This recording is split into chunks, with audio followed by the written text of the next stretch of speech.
40 കഴിഞ്ഞ സ്ത്രീകളിൽ പെട്ടെന്ന് ചൂടാവുക, ഒരു കാരണവും ഇല്ലാതെ ഇടയ്ക്കിടയ്ക്ക് അസുഖങ്ങൾ അനുഭവപ്പെടുക, അമിതമായിട്ട് വിയർക്കുക, രാത്രി ഉറക്കം നഷ്ടപ്പെടുക, ഒരു കാരണവുമില്ലാതെ കരയുക, ഇമോഷണലി ഭയങ്കര ഡിപ്രസ്ഡ് ആവുക. ഇങ്ങനെ 40 കഴിഞ്ഞ സ്ത്രീകൾ അനുഭവിക്കുന്ന ഈ ഒരു ബുദ്ധിമുട്ടിന് കാരണം എന്താണ്? ഹോർമോണൽ വ്യതിയാനം തന്നെയാണോ? ഈ അടുത്ത് നമ്മുടെ ആങ്കർ രഞ്ജിനി ഹരിദാസ് ഇതിനെക്കുറിച്ച് പറയുകയുണ്ടായി. 40 കഴിഞ്ഞ ആ ഒരു ടൈമിൽ ഹോർമോൺ ഇംബാലൻസ് കാരണം അവരനുഭവിച്ച ചില ബുദ്ധിമുട്ടുകൾ വളരെ ക്ലിയർ ആയിട്ട് പറയുകയുണ്ടായി. സ്ത്രീകളിൽ ഈ 40 കഴിയുമ്പോൾ എന്താണ് നമ്മുടെ സ്ത്രീ ശരീരത്തിൽ സംഭവിക്കുന്നത്? നമുക്കത് ഭക്ഷണങ്ങൾ കൊണ്ട് ഓവർകം ചെയ്യാൻ പറ്റുമോ? എന്തൊക്കെ വിറ്റാമിനുകളാണ് അല്ലെങ്കിൽ സപ്ലിമെൻറ്റുകളാണ് 40 കഴിഞ്ഞ സ്ത്രീകൾ എടുക്കേണ്ടത്? ആർത്തവ വിരാമം എന്താണ്? അതേപോലെ ആർത്തവ വിരാമത്തിന് മുന്നേ എത്ര വർഷം മുന്നേ തന്നെ അതിൻ്റെ ലക്ഷണങ്ങൾ കണ്ടു തുടങ്ങും? എപ്പോഴാണ് ഒരു ഡോക്ടറുടെ ചികിത്സ തേടേണ്ടത് എന്നതിനെ കുറിച്ചാണ് ഇന്നത്തെ എൻ്റെ ടോക്ക്. ഇത് നിങ്ങളുടെ doctor Jumana Haseeni ji, doctor Jumana's homeo care, Valliyode, Palakkad.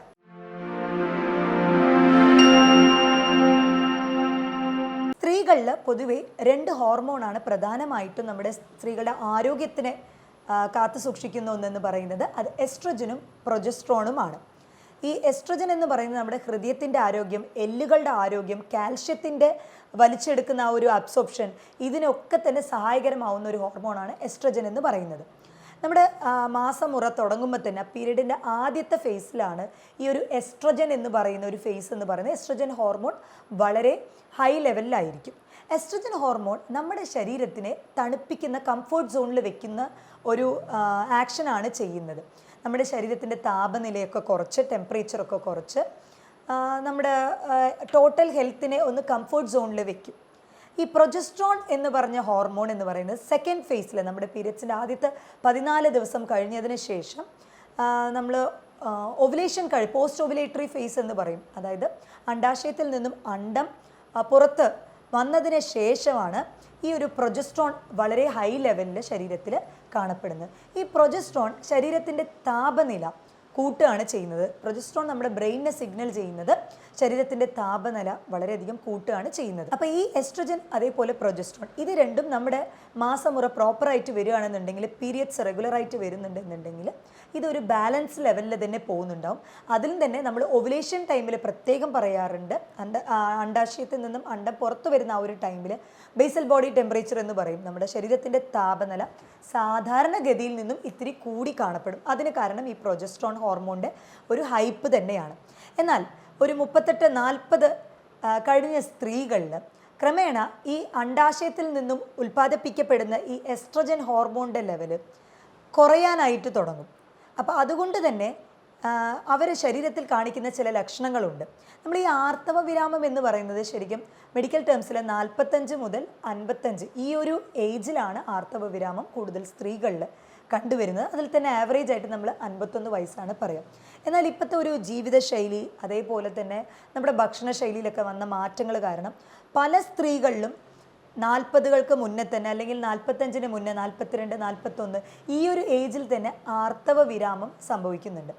ഇപ്പോൾ ഈ ആർത്തവ വിരാമം എന്ന് പറയുന്നത് 12 മാസം, അതായത് 1 കൊല്ലം കണ്ടിന്യൂസ് ആയിട്ട് മാസമുറ ഇല്ലാതിരിക്കുക, പീരിയഡ്സ് ആവാതിരിക്കുന്ന ടൈമിലാണ് നമ്മളത് മെനോപോസ് ആയി എന്ന് പറഞ്ഞ് ഡയഗ്നോസ് ചെയ്യുന്നത്. 42കളിലും 40കളിലും 1 മാസമായിട്ട്, അല്ലെങ്കിൽ 2 മാസം ഇടവിട്ട് പീരീഡ് ഉണ്ടാവുക, ഇങ്ങനെ ഇറഗുലറായിട്ട് പീരീഡ് ഉണ്ടാവുക, അല്ലെങ്കിൽ 6 മാസം പീരിയഡ്സ് നിന്നു പിന്നെ മാസമുറ എഗെയിൻ വരുന്നുണ്ട് എന്നുണ്ടെങ്കിലും അതിനെ നമ്മൾ മെനോപോസ് ആയിട്ട് കണക്കാക്കില്ല.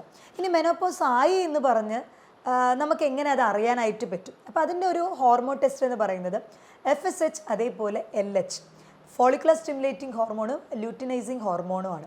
അപ്പോൾ ഇത് നമ്മൾ ടെസ്റ്റ് ചെയ്ത് കഴിഞ്ഞാൽ ഈ FSH എന്ന് പറയുന്നത് സാധാരണഗതിയിൽ LHും FSHൻ്റെ ഒരു റേഷ്യോ എന്ന് പറയുന്നത് 1:2 ആ ഒരു റേഷ്യോയിലായിരിക്കും ഉണ്ടാവുക നമ്മൾ പീരീഡിൻ്റെ സെക്കൻഡ് ഡേയിലൊക്കെ ചെക്ക് ചെയ്യുന്ന ടൈമിൽ. എന്നാൽ ഈ FSH 50 മടങ്ങ്, ഫോളിക്കുലർ സ്റ്റിമുലേറ്റിംഗ് ഹോർമോൺ എന്ന് പറയുന്ന ഈ ഒരു FSH 50 മടങ്ങ് അധികമായിട്ടുണ്ടാവും ഈ മെനോപോസ് ആർത്തവ വിരാമമായ സ്ത്രീകളിൽ. അപ്പോൾ അത് വെച്ച് നമുക്കത് ഡയഗ്നോസ് ചെയ്യാനായിട്ട് പറ്റും അവർക്ക് മെനോപോസ് ആയി കഴിഞ്ഞു എന്ന് പറഞ്ഞു. ഇനി ഈ ഒരു ആർത്തവ വിരാമം ആകുന്നതിന് മുന്നേ തന്നെ ചിലർക്ക് പീരീഡ് അമിതമായിട്ട് ബ്ലഡ് ഫ്ലോ ഉണ്ടാവുക, രക്തസ്രാവം ഉണ്ടാവുക, ചിലർക്ക് 6 മാസം അല്ലെങ്കിൽ 4 മാസം ഇടവിട്ട് അങ്ങനെ ഇറഗുലറായിട്ട് പീരീഡ് ഉണ്ടാവുക, ഇതൊക്കെ തന്നെ ഈ ഒരു ഹോർമോൺ ഇംബാലൻസിൻ്റെ ലക്ഷണങ്ങളാണ്.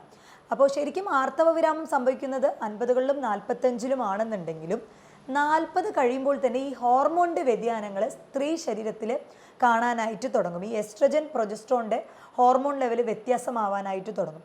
അതുകൊണ്ട് തന്നെയാണ് സ്ത്രീകളിൽ കൂടുതലായിട്ടും ഈ ഒരു മൂഡ് സ്വിങ്സ്, അവരെന്തിനാണ് കരയുന്നതെന്ന് അവർക്ക് തന്നെ അറിയില്ല, അങ്ങനെ ഒരു ഇതുണ്ടാവും. പിന്നെ അമിതമായിട്ട് ഇപ്പോൾ ഫാനുണ്ട്, AC ഉണ്ടെന്നുണ്ടെങ്കിലും ചുട്ടു പൊള്ളുന്ന പോലെ, അതങ്ങനെ തന്നെയാണ് അവർ സ്ത്രീകൾ പറയുക, നമ്മുടെ ശരീരം ചുട്ടു പൊള്ളുന്ന പോലെ ഉണ്ട് എന്ന് പറഞ്ഞിട്ട്. അത് ഈ ഒരു പ്രൊജസ്ട്രോണിൻ്റെ ഹോർമോൺ എസ്ട്രജൻ്റെ വേരിയേഷൻ വരുന്നത് കൊണ്ട് ബ്രെയിനിന് അതൊരു കൺട്രോളിൽ വെക്കാൻ പറ്റാത്തൊരവസ്ഥയാവുകയാണ്. അപ്പോൾ ആ ഒരു ടൈമിൽ ശരീരത്തിൻ്റെ താപനില അമിതമായിട്ട് കൂടും. ഹോട്ട് ഫ്ലാഷസ് എന്ന് പറയുമ്പോൾ ചുട്ടു പൊള്ളുന്ന പോലെ വേർക്കുക, അമിതമായിട്ട് വേർക്കുക. പിന്നെ ഈ ഒരു ടൈമിൽ സ്ത്രീകളിൽ അവരുടെ മെറ്റബോളിസം ഭയങ്കര കുറയാനായിട്ട് തുടങ്ങും. അതായത് മെറ്റബോളിസം കൂടുന്നതിന് പകരം ദഹന പ്രക്രിയ, ശരീരത്തിലെല്ലാം തന്നെ ഒന്ന് സ്ലോ ഡൗൺ ആവാനായിട്ട് തുടങ്ങും. അതുകൊണ്ട് തന്നെ ഈ ഏജിൽ സ്ത്രീകൾ തടി കൂടാനുള്ള സാധ്യത വളരെയധികം കൂടുതലാണ്. അപ്പോൾ ഒരു 40 കഴിഞ്ഞ സ്ത്രീകൾ റെഗുലറായിട്ട് എക്സസൈസും അതേപോലെ ഭക്ഷണശൈലികളൊക്കെ മിതമായിട്ടുള്ള രീതിയിൽ അവർ ശ്രദ്ധിക്കുകയാണ് എന്നുണ്ടെങ്കിൽ ഈ അമിതമായിട്ടുള്ള വണ്ണം അത് കുറയ്ക്കാനായിട്ട് സാധിക്കും. മെറ്റബോളിസം സ്ലോ ഡൗൺ ചെയ്യുന്നത് കൊണ്ടാണ് ഈ ഒരു മാറ്റം ഉണ്ടാവുന്നത്, അമിതമായിട്ട് കൊഴുപ്പ് അടിഞ്ഞുകൂടാ. അപ്പോൾ സ്ത്രീകളിൽ പൊതുവേ നമ്മൾ നോക്കുകയാണെന്നുണ്ടെങ്കിൽ 40-ന് താഴെ സ്ത്രീകൾക്ക് ഹാർട്ട് അറ്റാക്ക് ഒക്കെ വരാനുള്ള സാധ്യതകൾ വളരെ കുറവാണ്. കാരണം നമ്മളത് കേട്ടിട്ടുണ്ട്. അപ്പോൾ ഒരു പുരുഷന്മാരെ സംബന്ധിച്ചിടത്തോളം നമ്മൾ മെയിൽസിനെയും ഫീമെയിൽസിനെയും കമ്പയർ ചെയ്യുകയാണെന്നുണ്ടെങ്കിൽ സ്ത്രീകളിൽ 40 താഴെയുള്ളവരിൽ ഹാർട്ട് അറ്റാക്കിൻ്റെ ചാൻസ് വളരെ കുറവാണ്. ഇതിന് പ്രധാന കാരണം ഈ എസ്ട്രജൻ ഹോർമോൺ നമ്മുടെ ഹൃദയത്തിന് ഒരു കവചമായിട്ടാണ് പ്രവർത്തിക്കുന്നത്. അപ്പോൾ ഈ എസ്ട്രജൻ ഹോർമോൺ നമ്മുടെ കാൽഷ്യം അബ്സോർപ്ഷൻ, അതേപോലെ ബ്ലഡ് സർക്കുലേഷൻ, നമ്മുടെ രക്തക്കുഴലിലെ ആ ഒരു കൊഴുപ്പ് അടിഞ്ഞുകൂടാതിരിക്കുക, അങ്ങനെ ഇതിനൊക്കെ സഹായകരമാക്കുന്ന ഒന്നാണ് ഈ എസ്ട്രജൻ എന്ന് പറയുന്നത്. അപ്പോൾ ഇതിൻ്റെ ഹോർമോൺ വ്യതിയാനം സംഭവിക്കുന്നതോടുകൂടി ക്രമേണ കാൽഷ്യത്തിൻ്റെ ശരീരത്തിൽ കാൽഷ്യം വലിച്ചെടുക്കുന്നതിൻ്റെ ആ ഒരു ലെവൽ കുറഞ്ഞു വരും. അതുകൊണ്ട് സ്ത്രീകളിൽ ഈ 40 കഴിഞ്ഞവരിൽ എല്ല് തേയ്മാനം, കൂടുതലായിട്ടും ജോയിൻസിൽ വരുന്ന സന്ധികളിൽ വരുന്ന വേദന, ഇതൊക്കെ അനുഭവപ്പെടാറുണ്ട്. ഹൃദയത്തിൻ്റെ ആരോഗ്യം ഇതുമായിട്ട് ബന്ധപ്പെട്ടിട്ടുള്ളത് കൊണ്ട് തന്നെ 40 കഴിഞ്ഞ സ്ത്രീകളിൽ ഹാർട്ട് അറ്റാക്ക് വരാനുള്ള സാധ്യതകൾ കൂടുതലാണ്. അവർക്ക് അമിതവണ്ണം, ഫാറ്റി ലിവർ, കൊളസ്ട്രോൾ, ഇതെല്ലാം തന്നെ ഹൈ ലെവലിൽ കൂടാനുള്ള സാധ്യത ഈ ഒരു 40 കഴിഞ്ഞ ടൈമിലാണ്. അപ്പോൾ നമ്മൾ 40 കഴിഞ്ഞ സ്ത്രീകളിൽ വരുന്ന ഈ ഒരു മൂഡ് സ്വിങ്സിന് കാരണവും ഈ ഹോർമോൺ വ്യതിയാനം തന്നെയാണ്. അപ്പോൾ ഈ എസ്ട്രജൻ ലെവൽ ഒരുപാട് കുറഞ്ഞു വരുന്നുണ്ട് എന്നുണ്ടെങ്കിൽ ഹോർമോൺ റീപ്ലേസ്മെൻറ്റ് തെറാപ്പി എന്ന് പറയും. ഹോർമോൺ കംപ്ലീറ്റ് ആയിട്ട് റീപ്ലേസ് ചെയ്യുക. അത് കൂടുതലായിട്ടും ഇപ്പം എല്ല് തേയ്മാനം, ഓസ്റ്റിയോ ആർത്രൈറ്റിസിൻ്റെ സിവിയർ സ്റ്റേജിൽ, അതായത് ഫൈനൽ സ്റ്റേജിൽ എത്തിയവരിലൊക്കെ കൂടുതലായിട്ട് അത് സപ്പോർട്ടീവാണ്. പൊതുവേ സ്ത്രീകളിൽ മെൻസ്ട്രുവൽ പീരീഡ് ആ ഒരു ടൈമിൽ തന്നെ പല ടൈമിലായി ഹോർമോൺ വ്യതിയാനം ഉണ്ടാവുന്നത് കൊണ്ട് മൂഡ് സ്വിങ്സ് ഉണ്ടാവാറുണ്ട്. അപ്പം അതുപോലെ തന്നെയാണ് ഈ ഹോർമോൺ വ്യതിയാനം ചെറിയ തോതിൽ ഉണ്ടാകുമ്പോഴാണ് ഈ ഒരു ചെറിയ തോതിലുള്ള മൂഡ് സ്വിങ്സ് എന്ന് പറയുന്നത്. എന്നാൽ വളരെ ഹൈ ലെവലിലുള്ള വേരിയേഷനാണ് പെരിമെനോപോസൽ പീരീഡ് എന്ന് പറയുന്നത്. അതായത് ആർത്തവ വിരാമത്തിൻ്റെ 4-5 കൊല്ലങ്ങൾക്ക് മുൻപ് തന്നെ ഈ ലക്ഷണങ്ങൾ കണ്ടു തുടങ്ങും. അമിതമായിട്ട് ദേഷ്യപ്പെടുക, ചെറിയ കാര്യങ്ങൾ മതി, വീട്ടിൽ ചെറിയൊരു കാര്യത്തിനായിട്ട് ഭയങ്കര ചൂടാവുക, പിന്നെ അവരെന്നെ ഒരു കാരണവും ഉണ്ടാവില്ല എന്നാൽ അവരെന്നെ വിഷമിക്കും. അത് ആലോചിച്ച് ഇപ്പോൾ ചിലപ്പോൾ ലൈഫൊക്കെ ഭയങ്കര സെറ്റിൽഡ് ആയിരിക്കും, ഭയങ്കര സന്തോഷമായിട്ടുള്ള ജീവിതമായിരിക്കും, എന്നാലും ആ സന്തോഷം അവർക്ക് ഉൾക്കൊള്ളാൻ പറ്റില്ല. മൈൻഡ് ഭയങ്കര അപ്സെറ്റായി പോവുക, ഡിപ്രഷൻ കൂടി വരിക, രാത്രി ഉറക്കം തീരെ ഉണ്ടാവാത്ത അവസ്ഥ, ഇതൊക്കെ ആ ഒരു പെരിമെനോപോസൽ പീരീഡ് എന്ന് പറഞ്ഞ ആർത്തവ വിരാമം തുടങ്ങുന്നതിന് മുന്നേ ആയിട്ട് 4-5 കൊല്ലങ്ങൾക്ക് മുന്നേ തന്നെ കണ്ടുവരുന്ന ചില ലക്ഷണങ്ങളാണ്. അപ്പോൾ ഇങ്ങനെയുള്ള സ്ത്രീകൾ, നമ്മൾ 40 കഴിഞ്ഞ സ്ത്രീകൾ സ്ഥിരമായിട്ട് എടുക്കേണ്ട ഒരു സപ്ലിമെൻ്റ് എന്ന് പറയുന്നത് കാൽഷ്യം സപ്ലിമെൻറ്റ്. കാരണം ശരീരത്തിലെ കാൽഷ്യം ലെവൽ കുറയാനായിട്ട് തുടങ്ങും. അതുകൊണ്ട് തന്നെ എല്ല് തേയ്മാനത്തിനുള്ള ചാൻസ് വളരെയധികം കൂടുതലാണ്. കാൽഷ്യം സപ്ലിമെൻ്റ് എടുക്കാനായിട്ട് ശ്രദ്ധിക്കുക. വിറ്റാമിൻ ഡി ലെവൽ ചെക്ക് ചെയ്തിട്ട് വിറ്റാമിൻ ഡി ലെവൽ കുറവാണ് എന്നുണ്ടെങ്കിൽ അതും എടുക്കാനായിട്ട് ശ്രദ്ധിക്കുക. പിന്നെ വിറ്റാമിൻ ഡി ലെവൽ എടുക്കുമ്പോൾ അത് കണ്ടിന്യൂസ് ആയിട്ട് എടുക്കരുത്, ഒരു ഡോക്ടറുടെ പ്രിസ്ക്രിപ്ഷനോട് കൂടി മാത്രം എടുക്കാനായിട്ട് ശ്രദ്ധിക്കുക. കാരണം അമിതമായിട്ട് വിറ്റാമിൻ ഡി എടുത്തു കഴിഞ്ഞാൽ ചിലപ്പോൾ പിത്താശയ കല്ലുള്ളവർ, അതേപോലെ തന്നെ കിഡ്നിയിലെ കല്ലുള്ളവർക്കൊക്കെ വിറ്റാമിൻ ഡി ഒരുപാട് എടുക്കുമ്പോൾ അത് കാൽഷ്യം അബ്സോർപ്ഷനെ കൂട്ടും. അപ്പോൾ സ്റ്റോൺസുകൾ പലപ്പോഴും കാൽഷ്യം ഓക്സലേറ്റ് സ്റ്റോൺസ് ഒക്കെയാണ് കിഡ്നിയിൽ കാണപ്പെടുന്നത്. അപ്പോൾ അത് കൂടുതലായിട്ട് ഉൽപ്പാദിപ്പിക്കാനായിട്ടും അതിൻ്റെ ലക്ഷണങ്ങൾ വളരെ വഷളായി വരാൻ സാധ്യതയുണ്ട്. പ്രോപ്പറായിട്ടൊരു 3 മന്ത് റെഗുലറായിട്ട് എടുക്കുക, ചെക്ക് ചെയ്തിട്ട് 3 മന്ത് എടുക്കുക, പിന്നെ അഗെയിൻ സ്റ്റോപ്പ് ചെയ്യുക. പിന്നെ 2 കൊല്ലം മുന്നെയാണ് എടുത്തതെന്ന് പറഞ്ഞ് അങ്ങനെ വിടരുത്. ഇടയ്ക്കിടയ്ക്ക് വിറ്റാമിൻ ഡി ലെവൽ ചെക്ക് ചെയ്ത് അത് സപ്ലിമെൻ്റ് എടുക്കാനായിട്ട് ശ്രദ്ധിക്കുക. കാൽഷ്യത്തിൻ്റെ സപ്ലിമെൻറ്റും കൂടെ എടുക്കുകയാണ് എന്നുണ്ടെങ്കിൽ ശരീരത്തിൻ്റെ ആ ഒരു എല്ലിൻ്റെ ആരോഗ്യത്തിനൊക്കെ മെച്ചപ്പെടുത്താനായിട്ട് വളരെയധികം സഹായകരമാവുന്ന ഒന്നാണ്. ഭക്ഷണത്തിൽ കൂടുതലായിട്ടും ലീൻ പ്രോട്ടീൻസ്, അതായത് ഇപ്പോൾ ഇറച്ചിയിൽ തന്നെ നമ്മൾ ചിക്കൻ്റെ ബ്രസ്റ്റ് പോർഷനൊക്കെ കൂടുതലായിട്ട് എടുക്കുകയാണെന്നുണ്ടെങ്കിൽ അത് വളരെയധികം പ്രോട്ടീൻ റിച്ച് ആണ്, അതെടുക്കാനായിട്ട് ശ്രദ്ധിക്കുക. ചെറുമത്സ്യങ്ങൾ വളരെയധികം നല്ലതാണ്. ചെറുമത്സ്യങ്ങൾ എണ്ണയിൽ വറുത്തതല്ല, കറി വെച്ചിട്ട് അല്ലെങ്കിൽ ബേക്ക് ചെയ്ത് ആവിയിൽ വേവിച്ചിട്ട് അങ്ങനെ കഴിക്കാനായിട്ട് ശ്രദ്ധിക്കുക. 40 കഴിഞ്ഞ സ്ത്രീകൾ പരമാവധി റെഡ് മീറ്റ്, അതായത് മട്ടൺ, ബീഫ് ഇത് ഒഴിവാക്കാനായിട്ട് ശ്രദ്ധിക്കുക. ഇലക്കറികളും അതുപോലെ തന്നെ പച്ചക്കറികളൊക്കെ വളരെയധികം നല്ലതാണ്.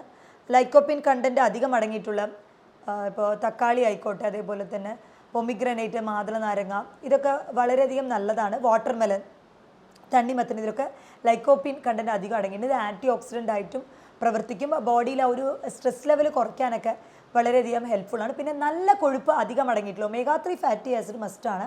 അപ്പോൾ omega-3 ഫാറ്റി ആസിഡ് അധികം അടങ്ങിയിട്ടുള്ള ഫ്രൂട്ട്സ് ആയിക്കോട്ടെ, മത്സ്യങ്ങളായിക്കോട്ടെ, പിന്നെ നട്ട്സൊക്കെ കഴിക്കുന്നത് നല്ലതാണ്. പക്ഷേ നട്ട്സ് കഴിക്കുന്ന ടൈമിൽ ശ്രദ്ധിക്കുക, കാരണം ഓവറായിട്ട് കാലറി എടുക്കാതിരിക്കാനായിട്ട് ശ്രദ്ധിക്കുക. നമ്മൾ ഒരു കൈപ്പിടി എടുക്കുകയാണെന്നുണ്ടെങ്കിൽ, അതായത് 25-30 ഗ്രാം നട്ട്സ് എടുക്കുകയാണ് എന്നുണ്ടെങ്കിൽ അതിലൊരു 130 കാലറി വരുന്നുണ്ടാവും. അപ്പോൾ യൂഷ്വലി ഇപ്പോൾ 40 കഴിഞ്ഞ സ്ത്രീകൾ വെയിറ്റ് കൂടാനുള്ള സാധ്യതകൾ നമ്മൾ പറഞ്ഞുവല്ലോ, വെയിറ്റ് കൂടാനുള്ള സാധ്യതകളും ഉണ്ട്. അതുപോലെ തന്നെ അതിന് മെയിൻ റീസൺ എന്ന് പറയുന്നത് ഈ ഒരു ക്രേവിങ്സ് ആണ്. അവർക്ക് ഫുഡ് ക്രേവിങ്സ്, ഈ മൂഡ് സ്വിങ്സ് കാരണം ഫുഡ് ക്രേവിങ്സ് അമിതമായിട്ട് ഉണ്ടാവും. എസ്പെഷ്യലി നമ്മുടെ ശരീരത്തിൻ്റെ ആ ഒരു ഗ്ലൂക്കോസ് ലെവൽ ഉച്ച കഴിഞ്ഞുള്ള സമയത്ത് കുറഞ്ഞു വരുന്നുണ്ടാവും. ഈ സമയത്ത് ഭയങ്കര ക്രേവിങ് ഉള്ളത് കൊണ്ട് തന്നെ എണ്ണക്കടി അല്ലെങ്കിൽ പലഹാരം, അതിനോട് സ്വീറ്റ്സ് അമിതമായിട്ട് എടുക്കാനുള്ള സാധ്യതകൾ കൂടുതലാണ്. അപ്പോൾ ഈ സമയത്ത് നമുക്ക് നട്ട്സ്, എല്ലാ നട്ട്സിൻ്റെയും കോമ്പിനേഷൻ ഉണ്ട്. ഇപ്പോൾ നിലക്കടല, ഒരു 4-5 പീസ് ബദാം, അതേപോലെ 6 പിസ്ത, 2 വാൾനട്ട്, ഇങ്ങനെ ഒരു മിക്സ്ചറായിട്ട് ഒരു പിടി ഒരു 25-30 ഗ്രാം എടുക്കുകയാണെന്നുണ്ടെങ്കിൽ അതൊരു 130 കിലോ കാലറി അടങ്ങിയിട്ടുള്ളതാണ്. അത് നമുക്ക് എന്താ പറയുക, അൺഹെൽത്തി സ്നാക്സ്, തീരെ ആരോഗ്യമില്ലാത്ത സ്നാക്സ് കഴിക്കുന്നത് നമുക്ക് ഒഴിവാക്കാനായിട്ട് സാധിക്കും ഇങ്ങനെ എടുക്കുകയാണെന്നുണ്ടെങ്കിൽ. ഒരു ദിവസം 2.5 മുതൽ 3 ലിറ്റർ വെള്ളം റെഗുലറായിട്ട് കുടിക്കാനായിട്ട് ശ്രദ്ധിക്കാം. അതേപോലെ തന്നെ ഈ 40 കഴിഞ്ഞ സ്ത്രീകളുടെ ഹോർമോണിൻ്റെ ഈ ഒരു വ്യതിയാനം ഉള്ളത് കൊണ്ട് തന്നെ ഇവർക്ക് ബന്ധപ്പെടുന്ന ടൈമിൽ കൂടുതലായിട്ടും ആ ഒരു ലൂബ്രിക്കേഷൻ ഇല്ലാത്തത് കൊണ്ട് എരിച്ചിലും പുകച്ചിലും കൂടുതലായിട്ട് അനുഭവപ്പെടാം. അതിനോടുള്ള താല്പര്യക്കുറവും ഈ ഹോർമോണിൻ്റെ വ്യതിയാനങ്ങൾ കൊണ്ട് തന്നെ കാണപ്പെടുന്നതാണ്. അപ്പോൾ ഫൈറ്റോ ഈസ്ട്രജൻ അധികം അടങ്ങിയിട്ടുള്ള ഭക്ഷണങ്ങൾ, അതായത് ഇപ്പോൾ ഈസ്ട്രജൻ ഹോർമോൺ അത് പ്ലാന്റ് പ്രോഡക്ട്സിൽ, ചെടികളിൽ കൂടുതൽ അധികം അടങ്ങിയിട്ടുള്ള ഭക്ഷണങ്ങൾ, ഈ പിക്കിൽ കാണിക്കുന്ന ഭക്ഷണങ്ങളൊക്കെ നിങ്ങൾക്ക് റെഗുലറായിട്ട് എടുക്കാവുന്നതാണ്. കാൽഷ്യം സപ്ലിമെൻ്റ് എടുക്കുന്നതിന് പകരം നമുക്ക് കാൽഷ്യം അധികം അടങ്ങിയിട്ടുള്ള ഭക്ഷണങ്ങൾ എടുക്കാവുന്നതാണ്. അതിൽ തന്നെ നമ്മൾ ലോ ഫാറ്റ് കണ്ടൻ്റ് ആയിട്ടുള്ള, അതായത് കൊഴുപ്പ് കുറവുള്ള മിൽക്ക് പ്രോഡക്ട്സുകൾ, പാലുൽപ്പന്നങ്ങളൊക്കെ എടുക്കാവുന്നതാണ്. ഇപ്പോൾ ചിലർക്ക് മിൽക്ക് ഇൻടോളറൻസ് ഉണ്ടാകും, അതായത് പാലുൽപ്പന്നങ്ങളോ കഴിച്ചു കഴിയുമ്പോൾ എന്തെങ്കിലും ഗ്യാസിൻ്റെ ബുദ്ധിമുട്ട് അങ്ങനെയുള്ളവരുണ്ടാകും. അങ്ങനെയുള്ളവർക്ക് സോയ പ്രോഡക്ട്സ് വളരെയധികം നല്ലതാണ്. സോയയിൽ നിന്ന് പ്രിപ്പയർ ചെയ്യുന്ന ടൊഫു, അതേപോലെ തന്നെ സോയ മിൽക്ക്, ഇതൊക്കെ ഒരു നല്ല ഓപ്ഷനാണ്. നാരുകൾ അധികം അടങ്ങിയിട്ടുള്ള, എന്നാൽ പ്രോട്ടീനും അധികം, ഹൈ ഫൈബർ ആയിട്ടുള്ള പ്രോട്ടീൻ അടങ്ങിയിട്ടുള്ള ഭക്ഷണങ്ങളാണ് കൂടുതലായിട്ടും ഈ 40 കഴിഞ്ഞ സ്ത്രീകൾ കഴിക്കേണ്ടത്. അപ്പോൾ നിങ്ങളുടെ വീട്ടിൽ നിങ്ങളുടെ അമ്മമാരോ അല്ലെങ്കിൽ പെങ്ങന്മാരോ ആർക്കെങ്കിലും ഈ ഒരു 40 ഏജ് കഴിഞ്ഞവരാണ്, ഇങ്ങനത്തെ ചെറിയ ചെറിയ കാര്യങ്ങൾക്ക് ചൂടാവുന്നുണ്ട് എന്നുണ്ടെങ്കിൽ അവർക്ക് ഈ വീഡിയോ ഷെയർ ചെയ്ത് കൊടുക്കുക. ഈ ഹോർമോണാണ് അതിന് പ്രധാന കാരണം. അതിനെ അവരെ പറഞ്ഞിട്ട് കാര്യമില്ല. ഇതിൻ്റെ ചികിത്സ തേടേണ്ടത് വളരെ സിവിയാരിറ്റിയിൽ എത്തിക്കഴിയുമ്പോൾ തീർച്ചയായിട്ടും ഇതിൻ്റെ ചികിത്സ ആവശ്യമാണ്. കാരണം ഡിപ്രഷൻ ലെവലൊക്കെ ഓവറായി കഴിയുമ്പോൾ ചിലർക്ക് ഉറക്കമില്ലായ്മ കണ്ടിന്യൂസ് ആയിട്ട് വരും. അത് കാരണം കൊളസ്ട്രോൾ കൂടാം, ഷുഗർ കൂടാം, ഇങ്ങനെ ജീവിതശൈലി രോഗം കൂടാനായിട്ടുള്ള സാധ്യതകളും ഉണ്ട്. അതുകൊണ്ട് തന്നെ ഇത് തുടക്കത്തിൽ തന്നെ ശ്രദ്ധിക്കാം. ദിവസവും 40 മിനിറ്റ് നേരം വാക്കിംഗ് വളരെയധികം നല്ലതാണ്. ശരീരത്തിൻ്റെ ഗ്ലൂക്കോസ് ലെവൽ, അതേപോലെ തന്നെ സ്ട്രെസ് ഹോർമോൺ ആയിട്ടുള്ള കോർട്ടിസോൾ കുറയ്ക്കാനും അത് വളരെയധികം സഹായകരമാവും. 2-3 ലിറ്റർ വെള്ളം ദിവസവും കുടിക്കാനായിട്ട് ശ്രദ്ധിക്കുക. നല്ല കൊഴുപ്പ് അടങ്ങിയിട്ടുള്ള ഭക്ഷണങ്ങൾ കൂടുതലായിട്ടും ഉൾപ്പെടുത്തുക. നാരുകൾ അടങ്ങിയിട്ടുള്ള ഭക്ഷണങ്ങൾ കൂടുതലായിട്ടും ഉൾപ്പെടുത്തുക. ആർത്തവ വിരാമത്തോടനുബന്ധിച്ച് നിങ്ങൾക്ക് എന്തെങ്കിലും സംശയമുണ്ട് എന്നുണ്ടെങ്കിൽ താഴെ തന്നിട്ടുള്ള ഈ ഒരു വാട്സപ്പ് നമ്പറിൽ എന്നെ ബന്ധപ്പെടാവുന്നതാണ്. മറ്റൊരു ഹെൽത്ത് ടോപ്പിക്കുമായിട്ട് വീണ്ടും കാണാം. ഇത് നിങ്ങളുടെ doctor Jumana Haseen AG, doctor Jumana's homeo care, Valliyode, Palakkad.